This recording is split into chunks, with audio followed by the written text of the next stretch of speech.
Nous parlons d'une histoire longue, voire d'une histoire lente, disruptive peut-être, mais lente. On a parlé des années 60, on a parlé... Voilà. C'est une histoire que nous pensions tous connaître, une histoire en « Il était une fois ». Il était une fois, peut-être l'ébranlement du salariat. Il était une fois, seul le moule du salariat serait une condition du bon management. Il était une fois des destinées professionnelles de gagnants et de perdants scellées par une externalisation de plus en plus faisable grâce aux nouvelles technologies qui permettent désormais de contrôler, et contrôler toujours plus, le travail dans et hors de l'entreprise. Mais cela aurait été un conte. Et nous n'avons pas raconté cette histoire. Nous avons observé quelques événements significatifs et nouveaux. Alors, premier élément, nous avons vu que nous assistons à un phénomène de conséquences sans cause évidente, y compris pour le PDG d'une très très grande entreprise de télécom qui a été citée pour les salariés, pour les travailleurs eux-mêmes. C'est un phénomène sans indicateur.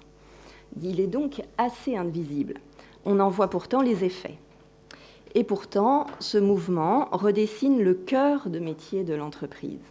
Parler des évolutions Hub ou Uber, c'est une façon, depuis 40 ans, de s'interroger sur la stratégie, de modeler ce qui est ou n'est plus du tout le cœur de métier de l'entreprise.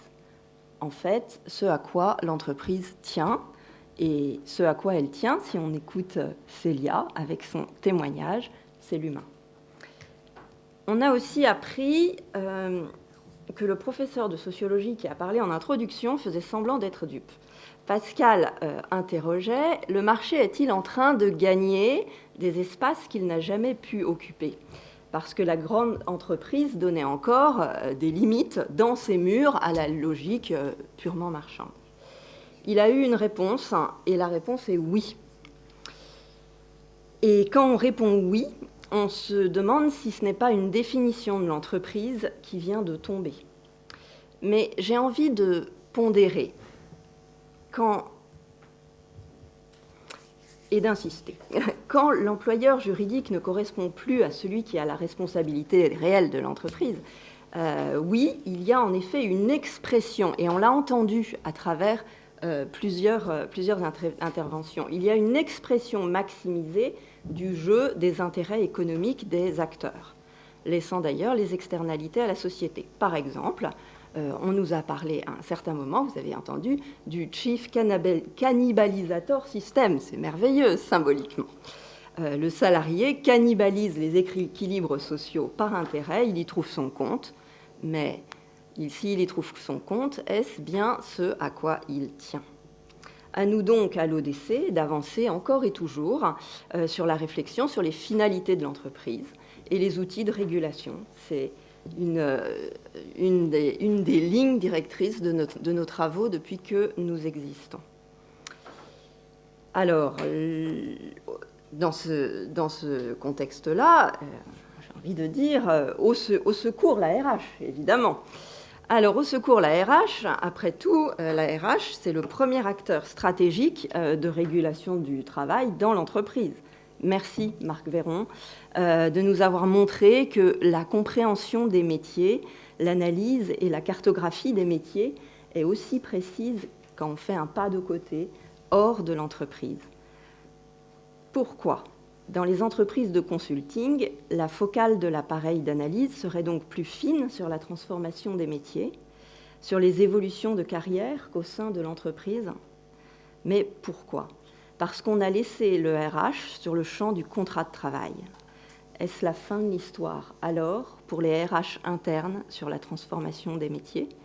Si l'on considère que le cœur de la stratégie de l'entreprise, c'est la visibilité de la transfo des métiers, alors là, il y a inquiétude.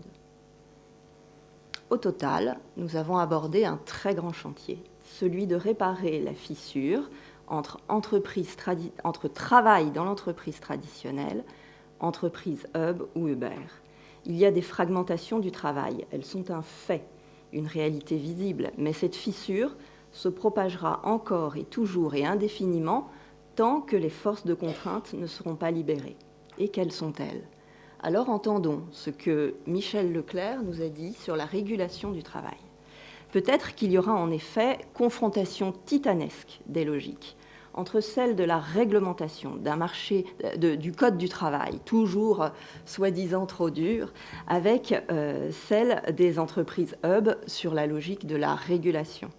Peut-être, au contraire, y aura-t-il création d'un compromis au nom de ce à quoi nous tenons tous, c'est-à-dire le bien faire son travail, dans un management plus apaisé. Merci à tous.